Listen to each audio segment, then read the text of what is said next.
Golden Eagles lead 41-34. Chris Mycoskie courtside with you here at the Maybe Center. And earlier we told you a little bit about David Mason. Now, for most Division I student athletes, it's a matter of being elite, being highly recruited. But for some, it just works out being in the right place at the right time.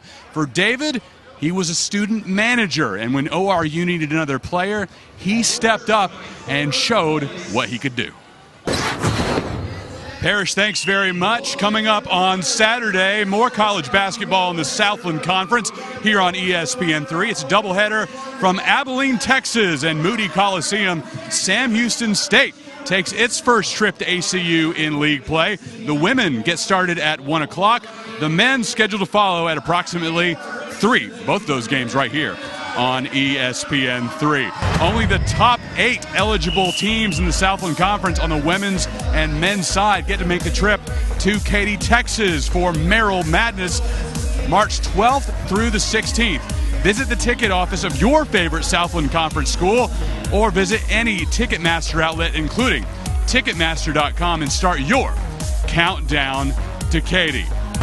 It's halftime here in Tulsa, Oklahoma. Oral Roberts leads Stephen F. Austin 41-34. Mid-South Bank halftime report. Stephen F. Austin leads Sam Houston State 37-27 in Southland men's basketball action. Casey Keeler joins us now, head coach of the Sam Houston football team. Just a couple of months ago, Coach, you were holding this microphone for ESPN3 calling football games, and now back on the other side, I'm sure this is exactly where you want to be. Yeah, Matt thought it was going to be. More often than not, when you take over a program, it's because the previous coach didn't do so well. Bad record, rebuilding. Here, that is definitely not the case. 1 year removed from back-to-back national title appearances. Yeah, this is the FCS part of it. I'd like to get your impressions on the conference overall. The Southland, of course, with 3 teams in the FCS playoffs, your Bearcats, the McNeese Cowboys, and the Southeastern Lions.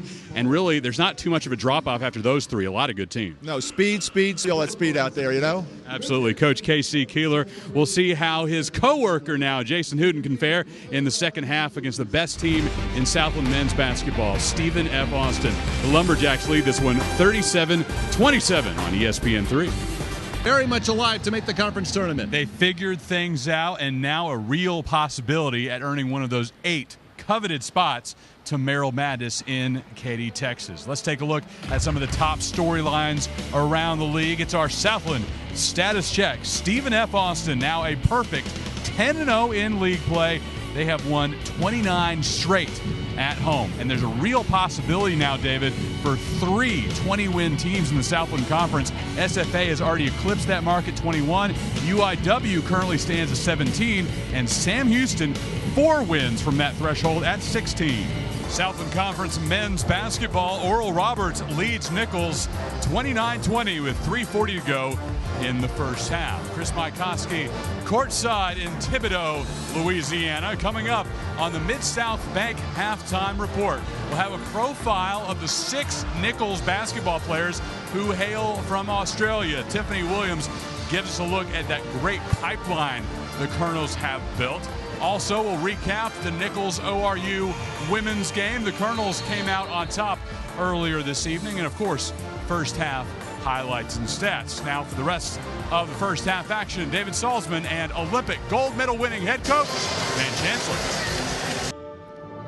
A perfect Thursday night in New Orleans, Louisiana, as you look on the Mississippi River and the riverboat Natchez under the Crescent City connection. Now we come inside Lakefront Arena, where New Orleans leads Lamar. It's the Privateers 30, the Cardinals 26.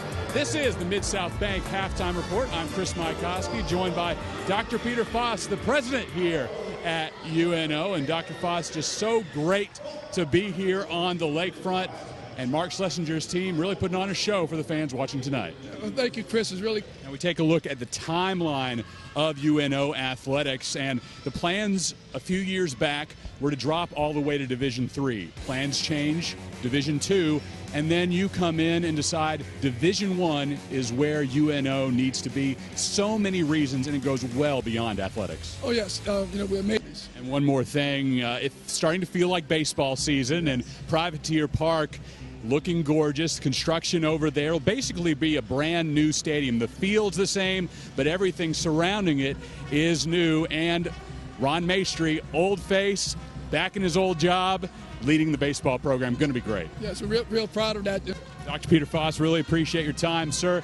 First of many visits here with Dr. Foss at Lakefront Arena, I'm sure, here on ESPN3. Coming up, we'll look back at tonight's women's game won by Lamar.